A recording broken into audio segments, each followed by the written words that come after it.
I found that nothing in life is worthwhile unless you take risks. Nothing. Nelson Mandela said, "There is no passion to be found playing small and settling for a life that's less than the one you're capable of living."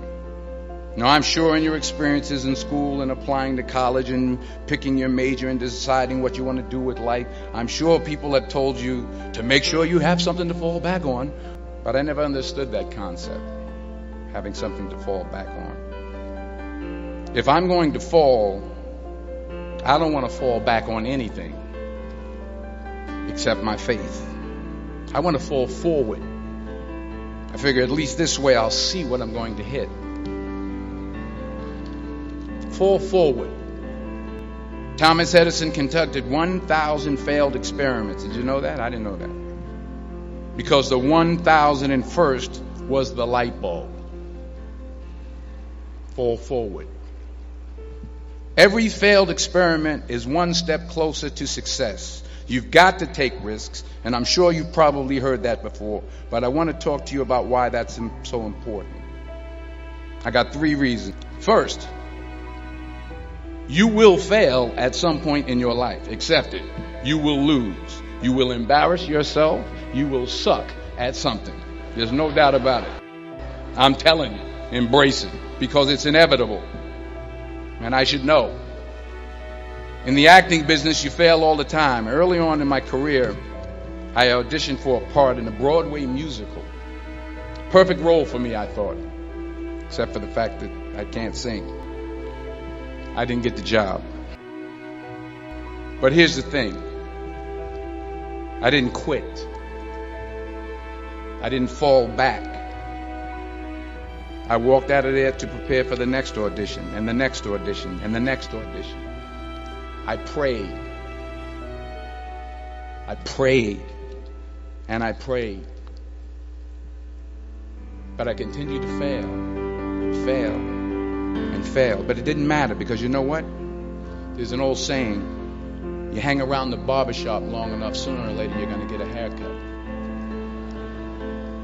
So you will catch a break. The point is, every graduate here today has the training and the talent to succeed. But do you have the guts to fail? Here's my second point about failure. If you don't fail, you're not even trying. I'll say it again. If you don't fail, you're not even trying. My wife told me this great expression. To get something you never had, you have to do something you never did. Les Brown's a motivational speaker. He made an analogy about this. He says, imagine you're on your deathbed, and standing around your deathbed are the ghosts representing your unfulfilled potential. The ghost of the ideas you never acted on.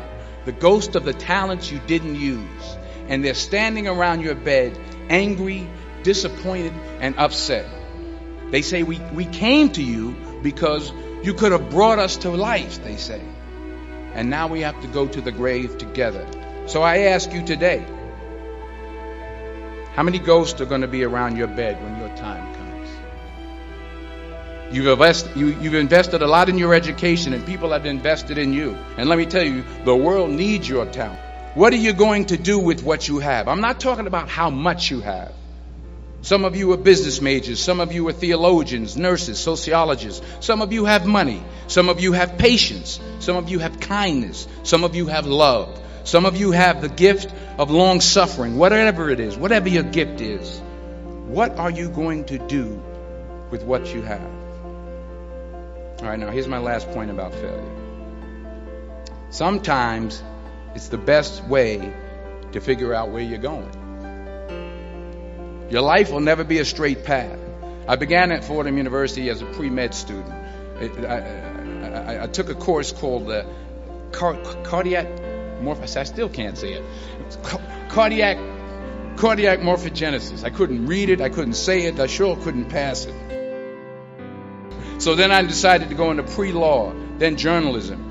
And with no academic focus, my grades took off in their own direction. I was a 1.8 GPA one semester, and the university very politely suggested that it might be better to take some time off. I was 20 years old. I was at my lowest point. And then one day, and I remember the exact day, March 27th, 1975, I was helping my mother in her beauty shop. My mother owned a beauty shop up in Mount Vernon.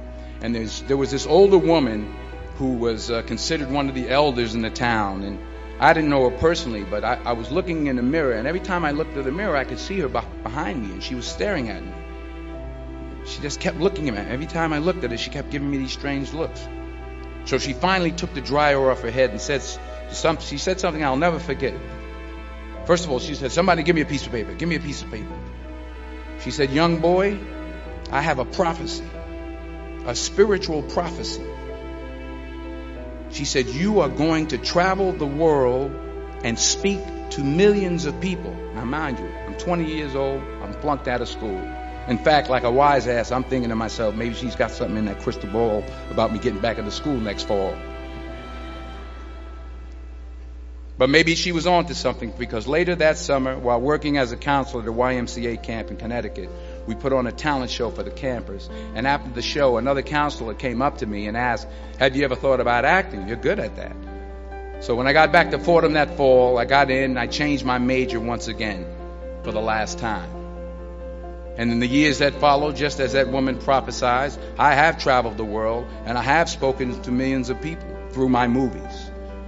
Millions who up till this day couldn't see me, who up till this day I couldn't see while I was talking to them. And they couldn't see me. They could only see the movie. They couldn't see the real me. But I see you today. And I'm encouraged by what I see. And I'm strengthened by what I see. And I love what I see.